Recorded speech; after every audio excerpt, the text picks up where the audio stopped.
ছোটবেলায় কষ্ট পেলে জোরে জোরে কাঁদতাম, যাতে সবাই শুনতে পায়। আর এখন কষ্ট পেলে লুকিয়ে লুকিয়ে কাঁদি, যাতে কেউ শুনতে না পায়। নারীরা ঘরে থেকে সংসারে যতই খাটাখাটি করুক না কেন, পুরুষদের একটা প্রশ্ন কোনো দিনই যাবে না, সারাদিন ঘরে বসে কি করো? স্বামীর টাকা হজম করা মেয়েদের জন্য এতটাও সহজ না। অল্প সঞ্চয় থেকে বড় স্বপ্ন পূরণ করা সম্ভব। ডেইলি বাঙালি ব্লগ, গ্রামের সাদামাটা জীবন, মানি সেভিং টিপস। তো নতুন দিনে নতুন আরেকটি ভ্লগ ভিডিও নিয়ে হাজির আমি আপনাদের মাঝে সাভানা, ভারতের ছোট্ট একটা গ্রাম শীতলকুচি জেলা থেকে বলছি। তো welcome back to my channel. আসসালামু আলাইকুম। তোমরা সবাই কেমন আছো? আমি আশা করি তোমরা সকলেই ভালো আছো। আলহামদুলিল্লাহ আমিও ভালো আছি, আমার পরিবার পরিজনদের নিয়ে আলহামদুলিল্লাহ আমি ভালোই আছি। আর আমার প্রাণপ্রিয় কলিজা আপু ভাইয়েরা তোমরা সবাই কেমন আছো? আমি আশা করি তোমরা সকলেই ভালো আছো। তো বরাবরের মতো ব্লগটা আমি সন্ধ্যা থেকেই শুরু করে দিলাম। তো চলো ব্লগটা দেখতেই থাকো, আশা করি খুবই ভালোই লাগবে। স্বামীর টাকা হজম করা মেয়েদের জন্য এতটাও সহজ না। অল্প সঞ্চয় থেকেও বড় স্বপ্ন পূরণ করা সম্ভব। সেই বিষয় নিয়ে আজকে আলোচনা করব। ডেইলি বাঙালি ব্লগ আর আমার গ্রামের সাদামাটা জীবন। তো দেখুন, একটা কথা কি তোমাদের আমি বলছি, স্বামীর টাকা, স্বামী যদি তোমাকে টাকা নিজে ইচ্ছায় নাও দেয়, তুমি যদি বলে কয়ে নাও যে আমাকে আমি অমুক জায়গায় যাব বা অমুকটা জিনিস কিনবো, যদি 200 টাকা দিল বা 500 টাকা দিল বা 1000 টাকা দিল, তখন দেখবেন ওটা তো দিলই, রাগের বশেই দিল। তারপরে দেখো কোনো একদিন ঝগড়াঝাটি লেগে গেল, তখন ওই টাকার খোঁটা দেবে। হ্যাঁ, তুমি কয় টাকা ইনকাম করো? হ্যাঁ, তোমার দ্বারা কি সম্ভব টাকা ইনকাম করা? টাকা ইনকাম করতে তো জানো না, আর টাকা কিভাবে খরচ করতে হয় সেটা জানো। অনেক কটু কথা শুনিয়ে দেয়। সেই জন্য স্বামীর টাকা হজম করা এতটাও সহজ না। সেই জন্য আমি বলি কি, নারী তুমি আর যাই করো না কেন, নিজের জন্য খুঁটিটুকু তৈরি করো, নিজে একটু ইনকাম করার চেষ্টা করো। নিজের যে একটা পার্সোনাল খরচ আছে, অল্প হোক, বেশির দরকার নেই। তো 1000-2000 টাকা ইনকাম হলেই কিন্তু আমাদের হাত খরচটা চলে যাবে। যেটা যেটা তোমার প্রয়োজন, যেমন ক্রিম বা শখের জিনিস একটা কেনার মতো, যেটা প্রয়োজনীয় জিনিস, সেটা যাতে আমরা নিজের ইনকামের টাকা দিয়ে কিনতে পারি। সেই জন্য নিজের সংসার সামলিয়ে নিজেকে কিছুটা হলেও ইনকাম করতে হবে, ঘরে বসে হোক আর বাইরে গিয়ে হোক। মনে হয় বাইরে গিয়ে করতে হবে না, ঘরে বসেই কিন্তু 1-2000 টাকা আরামসে চোখ বন্ধ করে কষ্ট করে জমাতে পারো। হাঁস মুরগি কবুতর পালন করে, সেলাই করে, টিউশনি করে, এইগুলো কিন্তু একটা অল্প স্বল্প ইনকামের মধ্যে হয়ে যায়। আর হাজব্যান্ডের উপর নির্ভর করলে জীবন একেবারে তেনা হয়ে যাবে, একেবারে তেজপাতা হয়ে যাবে। হাজব্যান্ড কত পাকে জোগাড় দেবে? বাড়ি খরচ জোগাড় দেবে না, তোমার পকেট খরচ জোগাড় দেবে না, ছেলেমেয়ের পকেট মানি জোগাড় দেবে? আমাদের গ্রামের গরিব মধ্যবিত্ত পরিবারের কিন্তু একটু স্যাক্রিফাইস করে চলতে হবে আর কি। তো যাই হোক, হ্যাঁ, অল্প সঞ্চয় থেকে বড় স্বপ্ন পূরণ করা কিভাবে সম্ভব? দেখুন, অল্প সঞ্চয়, আমাদের যদি দিমাগ থাকে, বুদ্ধি থাকে, ব্রেন থাকে, তাহলে কিন্তু আমরা অল্প সঞ্চয় থেকেও স্বপ্ন পূরণ করতে পারি।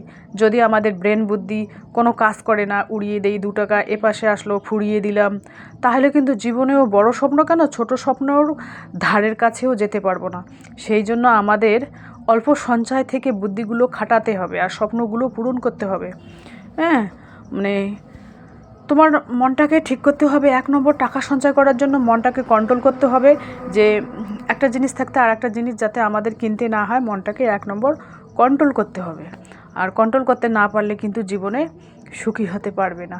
সেই জন্য বলি কি, অল্প টাকা থেকেও স্বপ্নগুলো পূরণ করা যায়। অল্প অল্প করে যদি আমরা সেভিং করি, আজ প্রত্যেক দিন 10 টাকা করে সেভিং করলাম, তাহলে মাসে হচ্ছে 300 টাকা। কাল পরের মাসে 20 টাকা করে সেভ করলাম মাসে, তাহলে মাসে হচ্ছে 600 টাকা। তো তৃতীয় মাস থেকে 30 টাকা করে সঞ্চয় করলাম, তো 900 টাকা। এভাবে ধীরে ধীরে আমাদের অ্যামাউন্টটাকে বড় করতে হবে।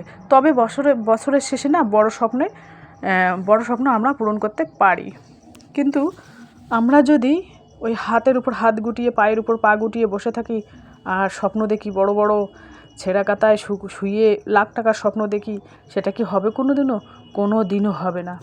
সেই জন্য এখন বয়স থাকতে হাত পা আল্লাহ সহি সালামত দিয়েছে, ভালো দিয়েছে। তো এখন থেকে যদি আমরা ইনকাম করতে না পারি, তাহলে কিন্তু যখন বয়স হবে তখন ছেলে মেয়ে, হাজব্যান্ড, বাবা মা, ভাই বোন কেউ তোমাকে হেল্প করবে না, কেউ তোমার পাশে দাঁড়াবে না।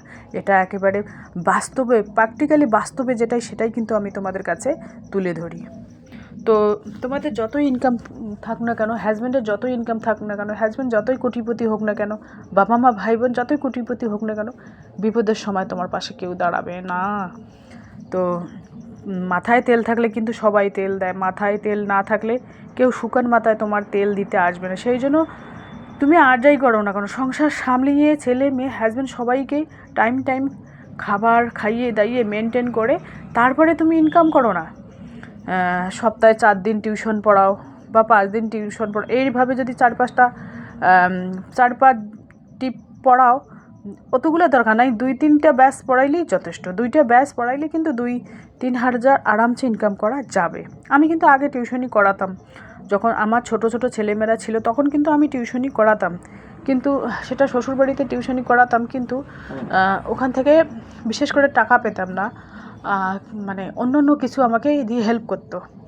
তো মানে অনেক দিন আগের ওই আমার বিয়ে হবার 26 বছর চলছে, তো ওই 23-24 বছর হবে, এরকম অনেক দিন আগেরকার ঘটনা। এখন তো আর কি, এখন তো পড়াই না, কারণ এখন এই পেশে আমি টাইম পাই না, ব্যাগ সেলাই করতে হয়, ডিম ডেলিভারি দিতে হয়, ব্যাগ ডেলিভারি দিতে হয়, সেই জন্য এখন আমার সময় হয়ে ওঠে না টিউশনি পড়ানোর, কিন্তু আমি আগে টিউশনি করাতাম। তো যাই হোক, তোমরাও চাইলে আমার মতোই ঘরে বসে থেকে ইনকাম করতে পারো। আমি দেখুন এখানে সংসার সামলিয়ে প্রত্যেক মাসে 10,000 প্লাস ইনকাম করতেছি, ব্যাগ দিয়ে আবার ডিম দিয়ে, দুটা মিলিয়েই আর কি 10,000 প্লাস ইনকাম করতেছি। 10,000 নিচে আমি ইনকাম করতেছি না। তো সেই টাকাগুলো কিন্তু আমার হাতে থাকে না, আমার কিস্তি চালাতে হয়। আমি যেহেতু কিস্তি নিয়ে কানের গোল্ড বানিয়েছিলাম, সেই সেই গোল্ডের পিছনে গিয়েছে। তো এবার এটা শোধ করার পর এবারেও টাকা পাবো, মানে প্রত্যেকেই 50,000 করে পাবো। তো পরের বছর কি আগামী 5-6 মাসের মাথায় একটা গোল্ড বানাবো মেয়ের জন্য আর কি, চেন বানাবো সোনার, ওই 1 লাখ বা 1,10,20 এরকমের মধ্যে বানাবো আর কি। তো সেই জন্য আর কি কিছু ওই সেভিং করতেছি এই প্লাস্টিকের ভারটা কাটতে খুব মায়া হবে, তাই না? আমার এখানে 10 টাকা আছে, 20 টাকা আছে, কোনো দিন 100 টাকা, কোনো দিন 50 টাকা, এভাবে কিন্তু আমি সঞ্চয় করি। সঞ্চয়টা হচ্ছে নিজের জন্য গো। তারপরে যখন ওই চেনটা বানিয়ে নেব তখন আমি 2-3 বছর আরামসে গলায় দিয়ে ব্যবহার করতে পারবো। যখন মেয়ের বিয়ে হয়ে যাবে তখন কিন্তু ওই গলা থেকে চেনটা খুলিয়ে দিব, আমারও শখ মিটে গেল আর মেয়েরও বিয়ের জন্য রেডি হয়ে গেল। আর দিন দিন যা সোনার দাম বাড়তেছে, সেই জন্য ভাবি যে কিছু কিছু গয়না বানিয়েই রাখি। এই যে দেখুন ডিমগুলো আমি সাইজ করে রাখতেছি। তো যাই হোক, ব্লগটা দেখতেই থাকো, আশা করি খুবই ভালোই লাগবে। আমার প্রত্যেক দিন বিকাল 4টায় ব্লগ আসে, সেই জন্য আর কি আমি কোনো না কোনো ব্লগ তোমাদের কাছে শেয়ার করি। আর দেখুন আমার আর একটা ইউটিউবে সমস্যা হয়েছে, আলহামদুলিল্লাহ আমার তো মনিটাইজেশন খুলে গেছে, এখন আমার একটাই টেনশন, মানে ডলার শো হচ্ছে না। তো মানে ফিডব্যাক পাঠিয়েছি, জানি না কতদিনে ডলারটা শো করাবে। মানে ডলারটা এমনিতেই দেখায় না, মানে চিহ্নটা দেখায়, টাকার দেখায়, কিন্তু ডলার 10 পয়সা 5 পয়সা এরকম তো একটা কিছু দেখাবে, সেটা কিন্তু দেখাচ্ছে না বর্তমান। তো সেই দিক দিয়ে মনটা আমার খুব খারাপ, মানে কি বলবো, মানে মনিটাইজেশন তো মানে অনেক দিন পর মনটা ধারস মানছিল না যে কেন মনিটাইজেশন খুলছে না। এখন আবার খুশি হয়েছে, কিন্তু খুশি হয়েও এখন আবার মনটাও খুব খারাপ যে ডলারটা শো হচ্ছে না কেন। তো আগে তো এরকম সমস্যা ছিল না, যখন 2-3 বছর আগে আমার একটা চ্যানেল ছিল, ওখানে এরকম কোনো সমস্যা ছিল না, একবারই মনিটাইজেশন অন হয়েছে, একবারই ডলার দেখা যেত, মানে সবুজ কালারের আসছিল। তো এখন আর আসে না, জানি না কি সমস্যা হয়েছে। তো যাই হোক, ব্লগটা দেখতেই থাকো, আশা করি খুবই ভালোই লাগবে। হাজব্যান্ড বাসায় নেই, প্রবাসে গেছে, মা, আব্বা, ছেলে, মেয়ে, আমরা 5 জনই কিন্তু থাকি। এই যে দেখুন ছেলে উপরে। আমি রাত্রিবেলায় বেশিরভাগ ব্লগ শেয়ার করি, দিনের বেলা আমার সময় হয়ে ওঠে না গো, কারণ দিনের বেলা সংসারের কাজের চাপ প্লাস এখানে ওখানে যেতে হয়, সেই জন্য আর কি দিনের বেলা ব্লগটা শেয়ার করতেই পারি না। বেশিরভাগ ব্লগ কিন্তু আমার রাতেরই হয়।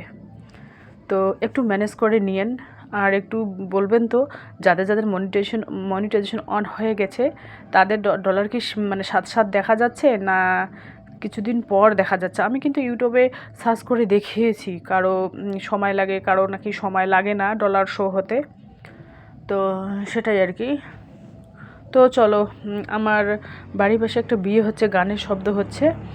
ওই বিয়ে বাড়িতে আর কি, বিয়ে বাড়ি থেকে আসলাম, এসে আর কি ব্লগটা এডিট করতেছি আর খাওয়া দাওয়া করে আসলাম আলহামদুলিল্লাহ। সেই বিয়েবাড়ি ব্লগটা কালকের ব্লগে শেয়ার করব, আজকে শেয়ার করব না, কারণ আজকে আর টাইম নেই, ভিডিও এডিট করতে হবে, ইয়ে করতে হবে, তারপর তো অত সময় নেই, সময় কালকে করা যাবে আর কি।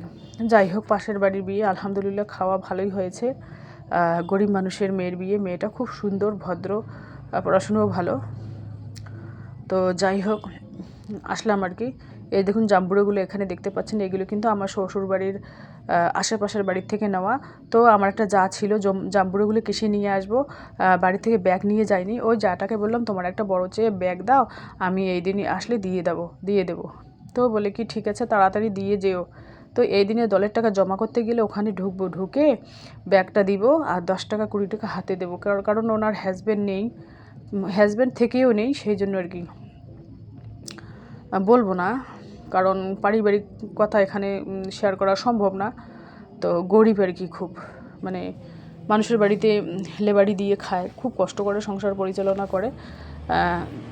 তো মাঝে মধ্যে যদি যাই 10 টাকা 20 টাকা 50 টাকা যা হাতে থাকে, যতটুকুই থাকে, শ্বশুরমশাইকেও না হলেও কিছু দিতে হয় চা পান খাওয়ার জন্য। আর সেদিন গিয়েছিলাম, শ্বশুর অসুস্থ ছিল, কোনো নিয়ে যাইতে পারিনি। সেদিন গিয়েছিলাম ওই কাগজ জমা দেওয়ার জন্য, এনআরসির কাগজগুলো জমা করতে গেছিলাম। তো ওখানে শুনেছি একজনের মুখে যে আমার শ্বশুরমশাই একটু অসুস্থ, তো ওই দিক দিয়ে খালি হাতে গিয়েছিলাম। তো কালকে নাহলে পরশু দিন যাবো একবার। মানে মানে মাছ মাংস ডিম ওইগুলো কিছুই খায় না, কিন্তু আমার শ্বশুর বাদামের ভর্তা, মানে শুকনো শুকনো জিনিস খায়, দুধ খায় না, ডাল খায় না, ওগুলোই তো প্রোটিন, শরীরের পক্ষে উপকার, ওগুলোই খায় না। তো আপেল ডালিম ওইগুলো খায়। তো টাকা ম্যানেজ করে আর কি নিয়ে যেতে হবে, তখনই আর কি ব্যাগটা নিয়ে যাব। তো আজকে রান্না হচ্ছে কি, রাতের ব্লগ আর সকালের ব্লগগুলো, সকালের রান্নার ব্লগ আর রাতের ব্লগ একসাথেই আমি এডিট করতেছি। আজকে সকালে রান্না ওই তো ডিম করেছি, আলু ঘাটি করেছি, আর রাতের একটু পোলট্রির মাংস ছিল, এই যে বাটিতে রাখা, এখানে ডাল হচ্ছে। আর মেয়েকে আমার বাবার বাড়ি থেকে পাঠিয়েছে আমার মা মাছ, মানে কুঁজো ইলিশ মাছ। সেদিন তো আমাকে দিয়েছে, আমাদের দিয়েছে কাঁচা কুঁজো ইলিশ দিয়েছে, সেই ইলিশ মাছ ভেজে রেখে দিয়েছিল, সেই আর কি মাছ। তো যাই হোক, চলো আজকের ব্লগ এ পর্যন্তই। ততক্ষণ তোমরা সবাই সুস্থ থাকো, সাবধানে থাকো, টাটা, আল্লাহ হাফেজ। আর এখানে দেখুন জাম্বুরা ঝালিয়ে নিয়েছি, এক থালা ভাত খেয়ে খাবো। আর বাইরে কি রোদ, প্রত্যেক দিনে আমি একটা করে জাম্বুরে খাই, তো ভালোই লাগে। বাজারে যতগুলো ফলমূল আছে সবগুলোতে কিন্তু মানে ওষুধ দিয়ে ভর্তি, আর গাছের যে ফলগুলো তাজা, তরতাজা, টাটকা, সেই ফলগুলো একেবারে শরীরের পক্ষে উপকার। এই যে দেখুন, মুরগিদের এক ঝলক না দেখালেই নয়, কবুতরদের এক ঝলক না দেখালেই নয়, আর আমার ছাদ বাগানের পুঁই শাকটা না দেখালেই নয়। আর ওই যে ওখানে কি করেছি, ওই যে কুমড়ো লাউ একসাথে রোপণ করেছি, তো লাউ দেখা যাচ্ছে না, কুমড়ো গাছগুলো অনেক বড় হয়েছে। আর এখানে একটা ডিম, সকালবেলা কুমড়ায় ডিম তুলে নিয়ে গেছি। আর আর দেখুন, এটা বিকেলে ডিম তুললাম আর কি। তো কবুতরদের এক ঝলক দেখিয়ে দিলাম, দুটো হাঁস নিয়েছে, আরও দুটো কিনতে হবে, সাথী করতে হবে।